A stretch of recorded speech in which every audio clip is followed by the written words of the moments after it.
You're watching DIYNate. If this is your first time here, make sure you like, comment, and subscribe, and hit the notification bell so you can be alerted to my weekly content. Today on DIYNate, we're talking about making an Afghan holder. They call it a blanket ladder, where basically it'll prop up against the side of the wall. It'll have a couple of spindles in between. It kind of look like a ladder. You just flop your blankets over it, and it'll make a nice prop. My wife has asked for one of these. I'm going to do a scrappy version of it, probably sand it down, maybe paint it at the end, just to make sure it looks good and it's something I can bring in the house. It's a scrappy enough project that it should be pretty easy. On the flip side, I don't want it to look trashy when I'm done with it. So I'm going to build this out of some 2x4s ideally. Hopefully I can find some 2x4s that I got laying around, and then we're going to use some spindles to go across the middle, probably 1.5 feet apart or so with each stair. Probably run about 5 feet high, maybe 4.5 to 7 feet, somewhere in that neighborhood. I've got to see what it's going to look like and feel like, but that's what we're going to be building today. Every good dad DIYer will tell you it's good to use extra wood that you might have laying around. So I've got a couple pieces here that were left over from last time I had some folks out working on my house building a front porch for us. And so I'm actually going to use some of the salvage wood I picked off that they left behind, and I'm going to put that to work for me with this Afghan blanket holder. So first I got to take out the nails, and that's what I'm doing right now, is unbending. I kind of left them in disrepair because I really wasn't sure when and if I'd get around to use them.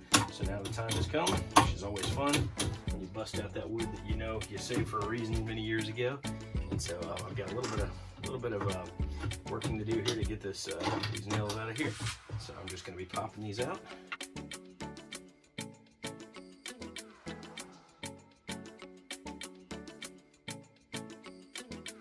You'll see this piece of wood is going to serve as one of the walls for the Afghan holder. I'll need to clean the wood off some and make it nice, and then hopefully sand it down a little bit too. This wood does have some flaws to it, so again, being something I'm going to use in my house, I want to make sure I clean it up as much as. Okay, what I have going on now, I've actually got 2 of the 2x4s clamped together. You can actually see how this one has already been cut from a previous use. I actually really like that angle, so I'm going to stay with that same angle. And the reason I clamped the 2 together is it's not so important that I get the angle right, and even with the pencil market stuff, I'm going to bring my miter saw down right through here, clip off a little bit of this excess wood, and then come right through to the second one, just to make this a clean cut on that end. Then I'll take the clamped pieces and I'll flip it, and I'll trim off the other side and try to give me enough that I can brace it up against the wall without doing any damage to the wall. So that's what you're going to see me do right here. The flatter the angle, the more sloped it will be, which is kind of interesting. The less you take off, the more upright it'll be. So I'm going to try and make it just a little more upright than it is right now. So I'm taking off just a nit off the end because I do want it to be just a little bit more than it has been in the past. I know I've got my saw ready to roll.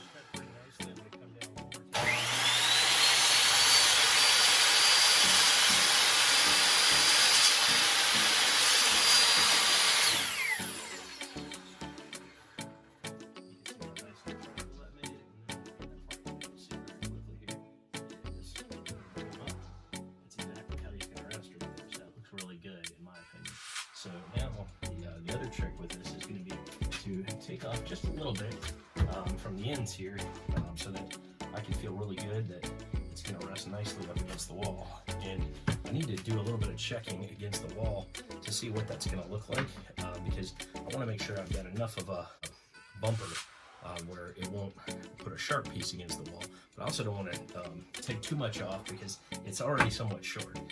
So I'm not going to have a whole lot of tiers like a lot of these ladders you see. Some people have 7, 8 feet high.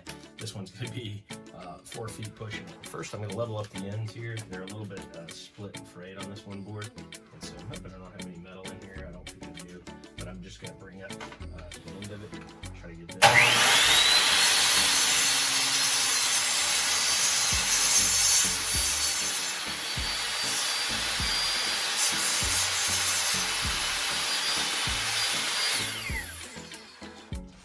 Okay, you can see I'm resting this now up on the floor, and you can see the angle, and And then also you'll see right there, I actually have a really good wedge that I can actually give myself a drawing and know that I'm going to take off that much. It actually sits very nicely all by itself, which is awesome, without even making any more cuts. So really the last thing I'm going to do here is just make a simple mark, and this is going to be a great little angle so it doesn't look so exaggerated.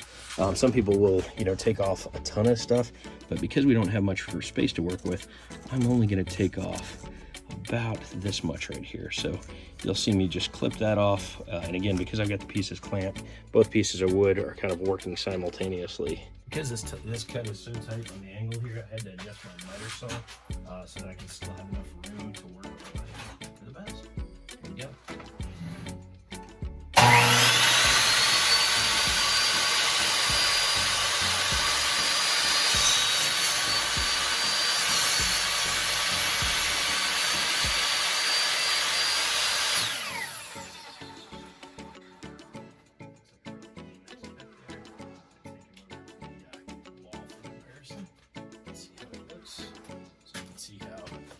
Off just that little angle right there.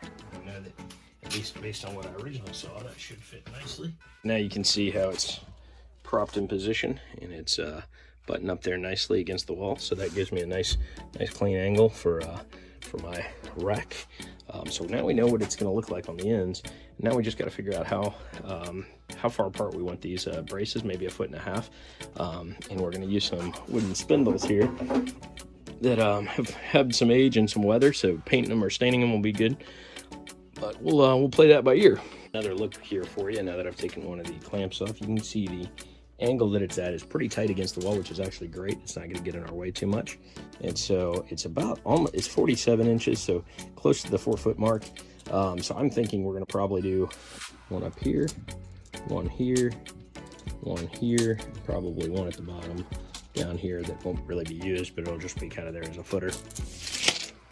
So what I'm doing here, I'm really trying to get 18 inches of good wood, quality wood, and the problem I've got is these spindles have been weathered quite a bit, so I know I need about 36 inches, but I'm going to have to cut from the top and the bottom side to get to that target number with each of these. So really it's a matter of figuring out which side I think is the worst, and kind of trying to figure out which part I don't want to use and which part I do.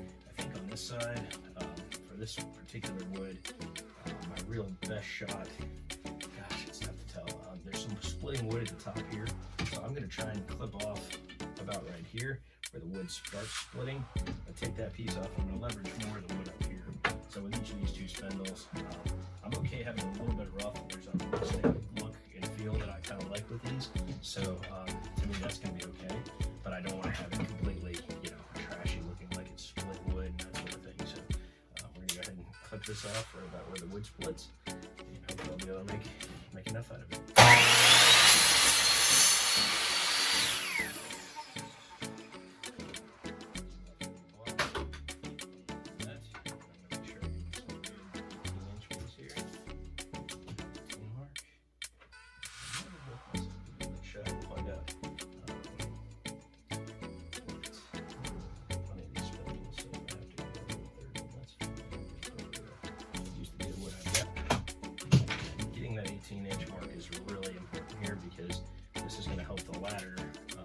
Measure up, essentially for all parts and pieces. So I really want to make sure I don't miss my measurement here. We'll measure twice, cut once. Analogy definitely applies here, so I want to make sure we get this just right. Of course, we can tape measure, do some things around here, make sure we're spot on. Let's get that cut and go from there.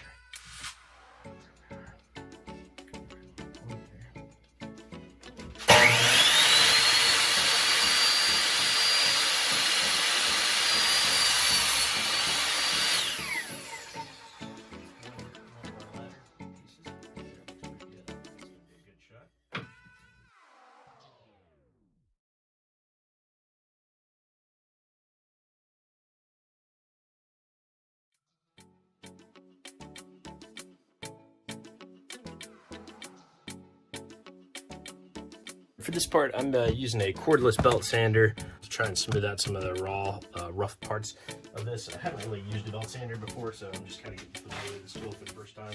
but you can kind of see me taking the rough edges here.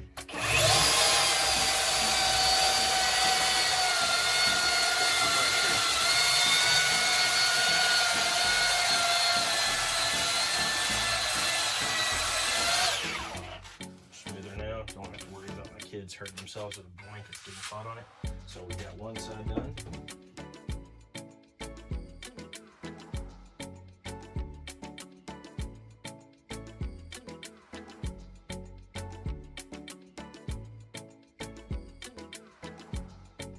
We're hitting it with our belt sander here.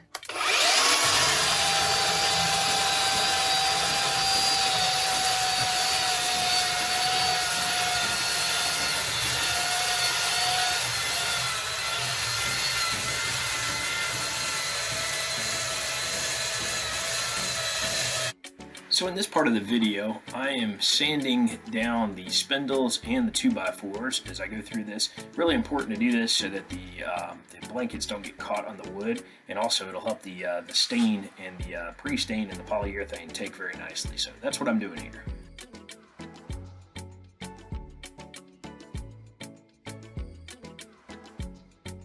Probably one of the most important areas to smooth out right here is going to be on these spindles, because you don't want the blanket catching.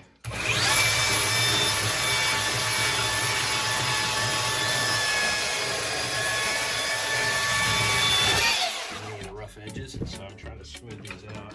A little painstaking work here to get this done, because it is little, they're small pieces.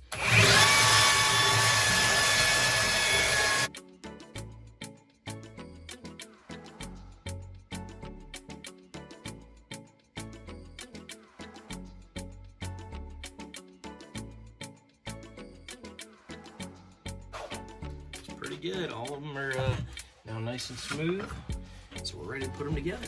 All right, so what we're doing on this part, what I'm going to do is I'm going to try and put some holes in to the spots that I want, so that I can get all the way through.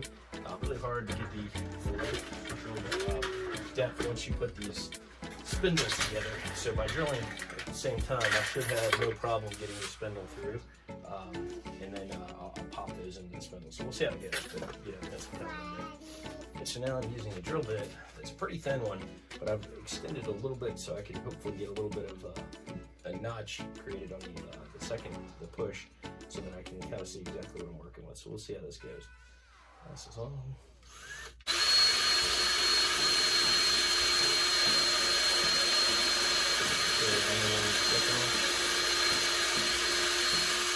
So the good news is I'm pretty sure I'll have a picture in the next board of where I need to drill another hole through. I'm checking some measurements here to see. I know I've got 4 of these, and I really want 4 of them.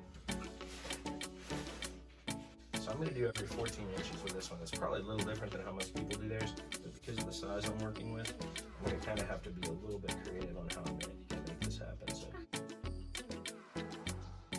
this part I'm going 1.25 inches off from the front side. That's really what I expect my hole to be.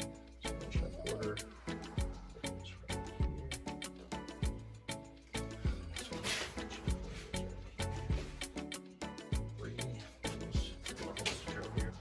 Drill the next hole here. Clear out the bit. Drill the hole.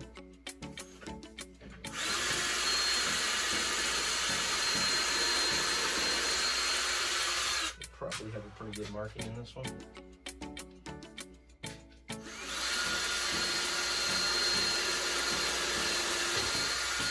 By creating these pilot holes, we're giving ourselves a lot of room to work on with the spindles as well.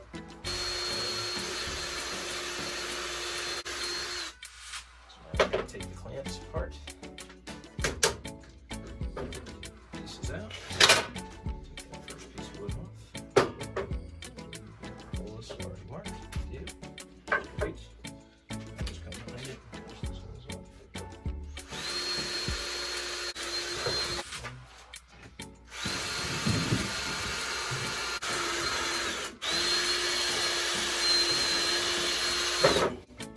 Alright, so I got our holes pre-drilled. For this part, what I'm going to try and do is I'm using my vise to hold the spindle steady. I'm trying to give myself enough of a prop here.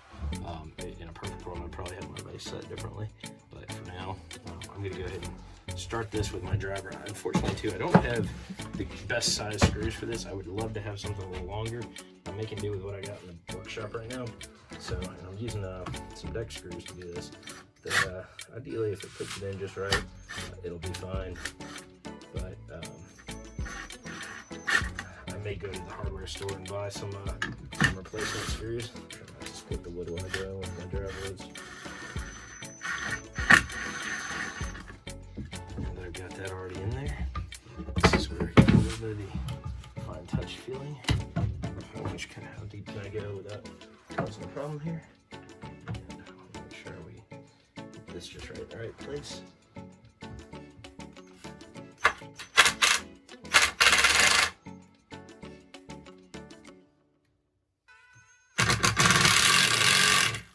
So now my first one is in there, and I went pretty deep into that on purpose so that I would have enough room to work with there. And so what you'll see now is I've got the first spindle attached, and we're starting to build the ladder out. So I'm going to do this one side for starters. I'll come back to the other side on the back end. Ideally, they'll line up nice and neat. So that's one in. All right, here we go with our second one.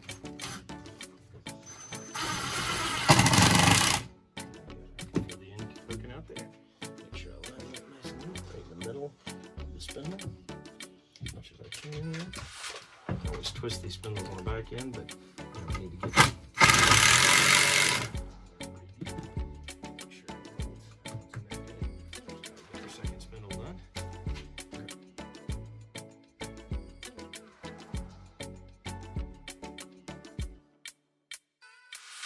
Okay, so here we're putting another screw on the top side here.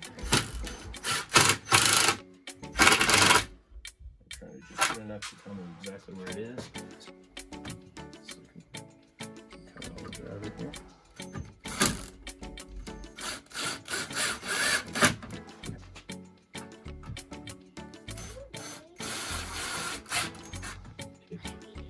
Okay. So we're starting up here.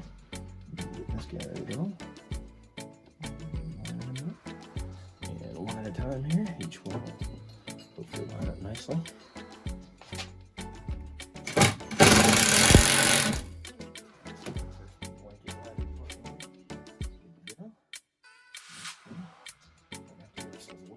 See what we're working with here. There we go.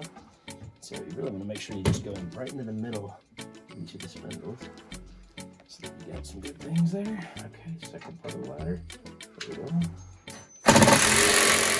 See how deep I'm going into these. I just want to make sure that the spindle is in there really good.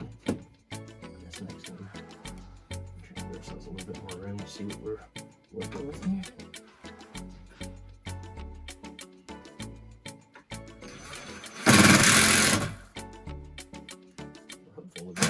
Got it just right. So now, take a quick look before we put the last leg on, and this is what our blanket will look like so far. Pretty good. Like the way that looks. Looks very rustic, but pretty good. So we're gonna put the last step in here. Trying to make sure, yep, right there. Make sure we can see what we're going into. Put this last little foot here. Okay, come up here at the top. Deep into it, again, making sure that we're not going anywhere. We've got one last foot to put on the other side.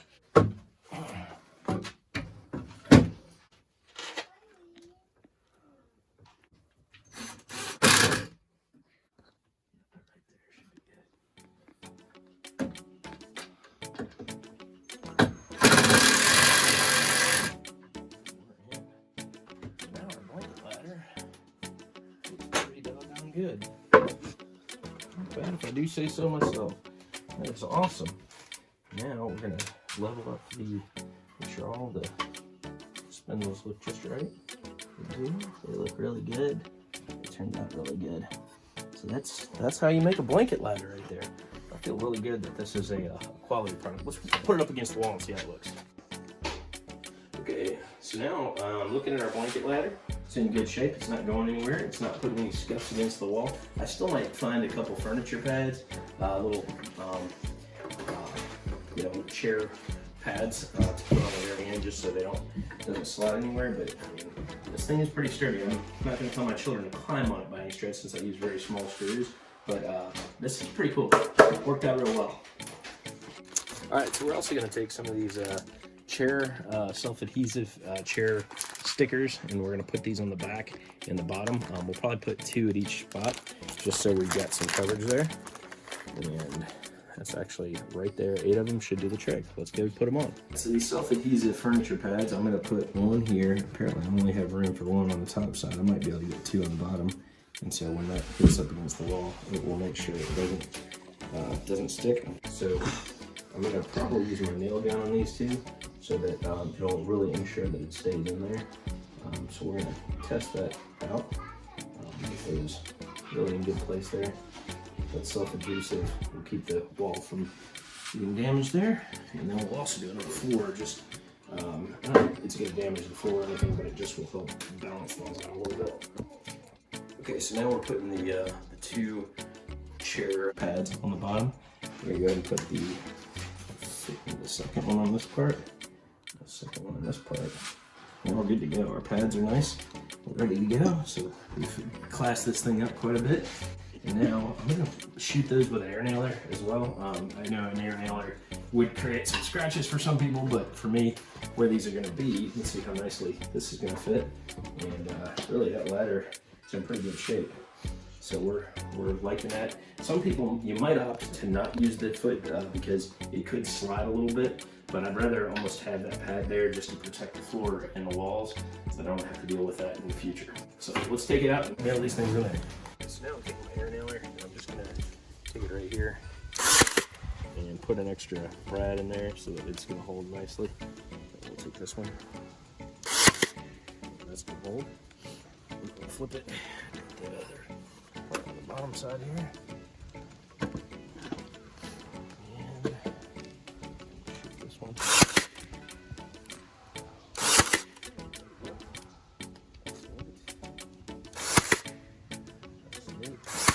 That's neat. So we've got our pre-stained wood conditioner here. You can see that from Minwax, and we're going to apply that pretty evenly. I've also got a glove on here to protect my hand from getting stained or messed up in general.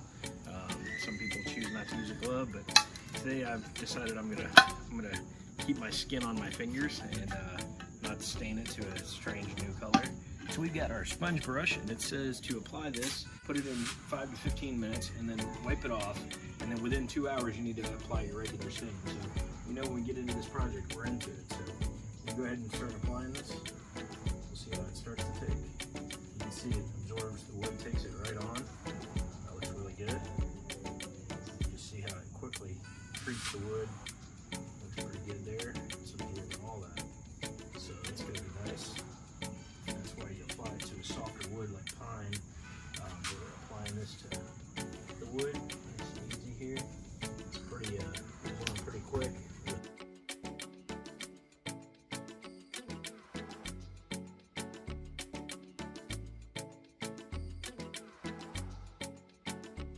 Let me give you a little bit of a shot of how this looks. You can see how not treated, it quickly absorbed that color, and even on the picket there, you can see how quickly that difference comes in.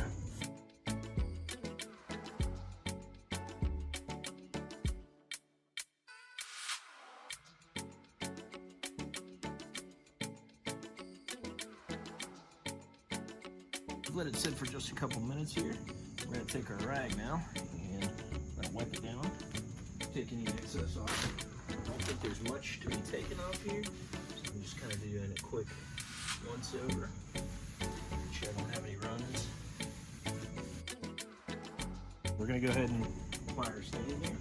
It's a pretty dark looking stain, at least in the surface. So I'm just going to test it a little bit. The spindles here.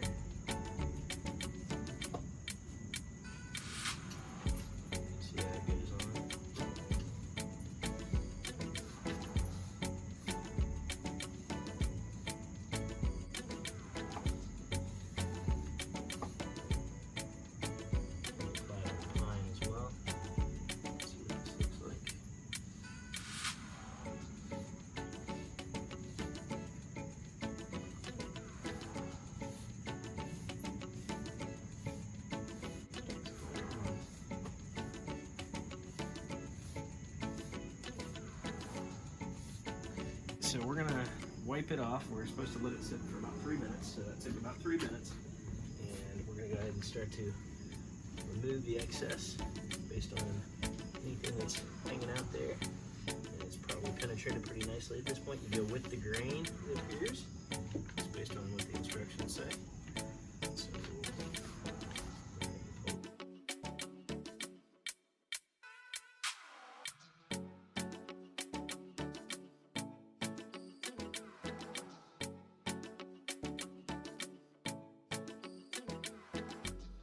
as you can see, I've got the stain applied here, and basically you can kind of get an idea what it looks like. Now I have it not the second coat here. I need to wipe down, and I'm going to go ahead and use my rag here to wipe off, going with the grain, so that get the excess wiped off there.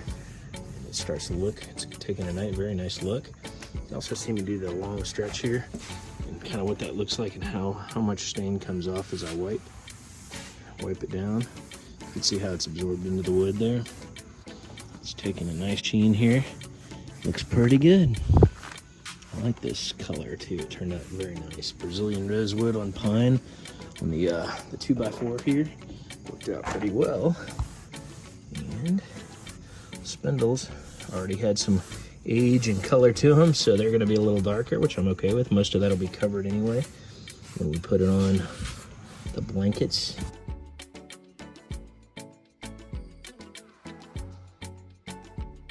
So our ladder is now stained. I think I'm going to try and use a little bit of polyurethane on that after letting it dry for about 8 hours. So we'll see how that turns out, but pretty excited with that. It's looking good. You can kind of see the tone on the side here as well. Really like the temperature and the color of this wood. The stain job, not perfect by any stretch. I'm a newbie to staining, but certainly looks like something I can work with. My wife seems to like it so far as well. We got our TV set up. We're doing our Saturday college game day outside. I'm taking open my polyurethane here. This coat of poly on here. That's Minwax polyurethane fast dry clear semi-gloss. So we're trying this out. I use a regular brush for starters. We're just going to go with the grain. Probably one coat. Nice and easy. Brush it.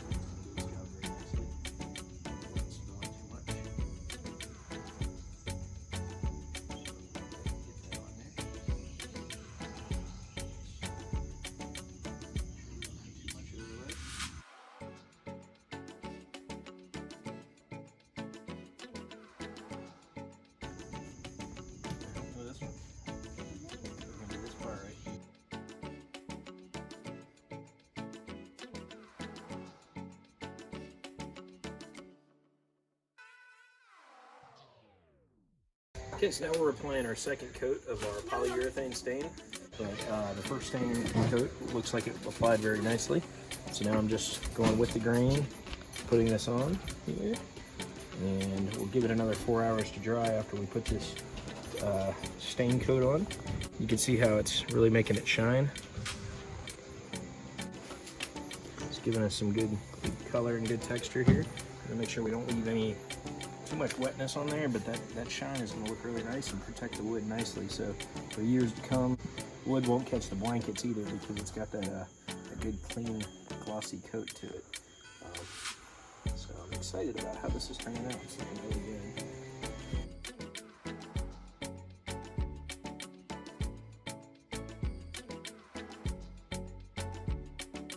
Now we're putting our last coat of stain on here. Hoping this is it. Wet last night with some rainstorms. Now we're just gonna go ahead and apply the back side. Second coat of stain here.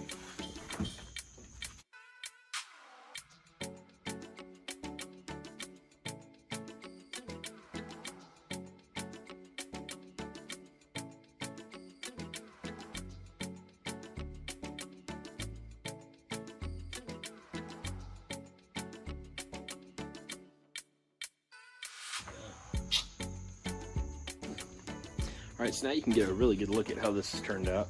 Got the dark sheen to it, everything looking good there. It's on its last coat here and just drying it up. letting it dry for the next 4 hours or so, and then we'll be in really good shape. But basically 2 to 3 coats has done the trick here, making it that nice dark color. After applying the polyurethane, we got the pre-stain wood conditioner, then we put in the stain, and then we added the polyurethane to it. So all in all, looking pretty good. So here is our Afghan blanket holder here, set up on the wall. It looks really good. I think it's got a nice color to it at this point. So feeling really good about this. We'll put some blankets over it. We're gonna let it dry for another day or so, and then go ahead and put some blankets on it. So we've got our blanket ladder, or Afghan ladder if you wanna call it that, set up here. It looks very nice.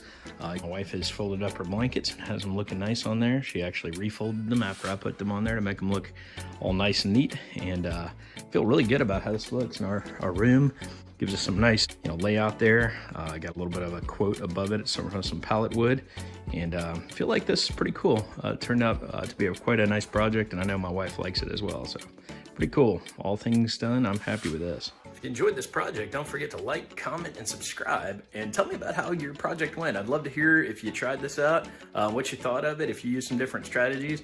Always enjoy hearing from my viewers and those who try these handy projects out. I know I'm into it, so hopefully you are as well. Have a great day.